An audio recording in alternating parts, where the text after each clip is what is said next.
What's up, guys? That was a really weird intro. What's up, guys? Welcome back to another video. Man, I haven't done this in a while. What's up, guys? Welcome back to another video. And as you could probably tell by the thumbnail and the title, we're going to be talking about this guy right here. Not particularly the whole build or all the parts that I used. I will mention a lot of them, but mainly just tips and tricks for those people who haven't built a computer on their own and obviously need a little bit of pointers, as you would say. So these tips aren't necessarily in a list. They're mainly just, honestly, just me telling you guys what I have experienced building a computer by myself and some things that I definitely recommend that you should do. So let's go ahead and get started. I literally just said that it wasn't going to be a list, but now it's going to be a list. What I meant to say was that it's not going to be a list of importance to non-importance. Hopefully that makes sense. Tip number 1. So, the first thing that we're going to be covering is make sure that you do your research. Like, research. Before I bought this thing, I honestly researched for probably about 5 months. Not saying that I was 100% sure that I wanted to get this. It's just that I did some research here and there as I was planning to buy a computer. I knew that down the line I was going to end up buying parts to build my own computer, but I just never really got around to it and I never really collected enough money. Anyway, so yeah, do a lot of research. There's a lot of things that you should look into, like make sure that all the parts are compatible. I know before I bought this case, I was actually going to buy one before that I did not know was incompatible. The motherboard actually had a USB 2.0 ports, like the two USB 2.0 ports, which is here and here.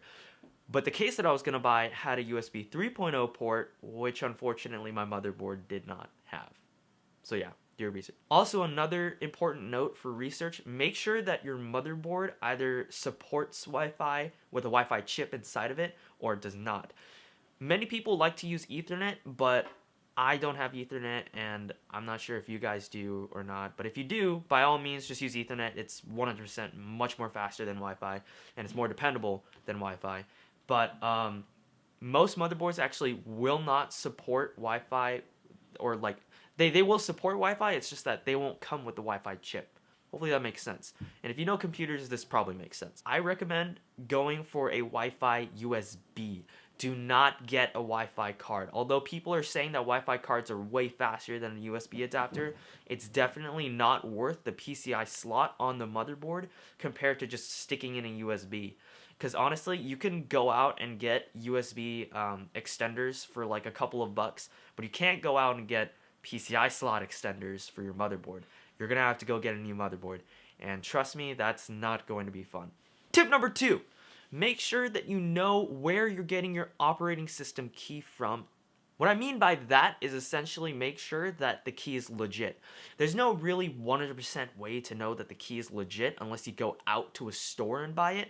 But if you're like me and wanted to buy everything from Amazon, honestly, the keys on Amazon are pretty much legit. Unless they're like super low prices. If you're a person that's like, I don't want to spend $100 on a Windows key, and you go out on like different websites like g2a.com and kingwin.com, those guys are most likely going to scam you. There's a bunch of different sellers that are selling Windows keys for like 20 bucks. That's unheard of, and whenever a deal online is too good to be true, it is too good to be true. Don't get scammed. Thank you, John. Shout out to my friend John. I think he has a YouTube channel. Yeah, I'll leave the link in the description below. Go check him out. He has a lot of like really cool gaming stuff as well. But yeah, do not buy from kingwin.com or g2a.com. I'm going to leave like a little text on the screen to make sure that you guys don't buy your keys on there, because there's always a chance of you getting scammed, and I'm trying to save you guys a lot of money. All right? And by a lot, I mean like 20 bucks, but to a kid my age, that's a lot of money. Tip number 3. Make sure that you don't waste your money on parts that you know you will not need. Like I did. I unfortunately did not realize that my graphics card would not be compatible with my APU, even though an APU already has a freaking phone. I knew I should have put you on silent. What was I saying again? APU, right. Okay, so APU is essentially a CPU and a GPU put together, so it's a processing unit as well as a graphics card. And a lot of people were saying, why the heck would you get a graphics card if you have an APU? Like, there's really no point in doing that. Well, actually there is. The APU includes a graphics card that can actually be dual graphic used.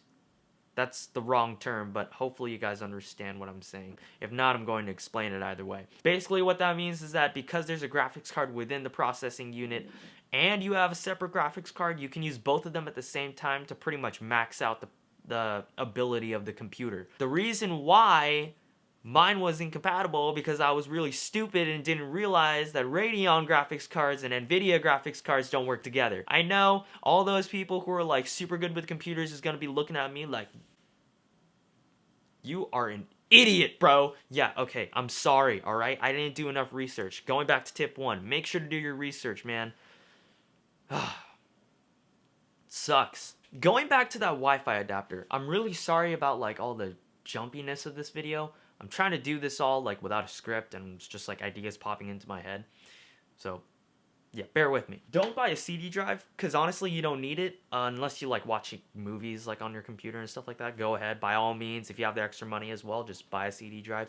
But honestly, there's really no point in buying a CD drive. The reason why is because a lot of stuff is moving from CD downloads to online downloads. A lot of the drivers for the hardware inside of your computer will be found on the website. Now, it's not to say that the disc won't have the drivers, it's just that it won't have the latest drivers.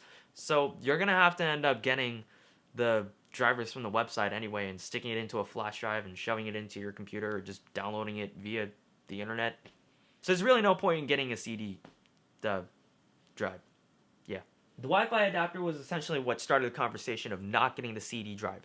The reason why is because the Wi-Fi adapter, although it comes with, here it is, this is the box. Although it comes with a CD that says you need the CD, it's actually not compatible with Windows 10, which is the latest operating system that Windows offers.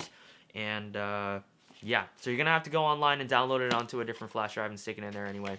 Hope you guys enjoyed this video. Make sure to slap that like button if you did, and if you learned anything, do the same. I will be doing, hopefully, more videos on this computer, as well as just videos in general, because, I don't know, this is pretty fun. Sorry I haven't been uploading in a while, but hopefully this video makes up for it. If it doesn't, hopefully in the future, I'll make up for it by making more content.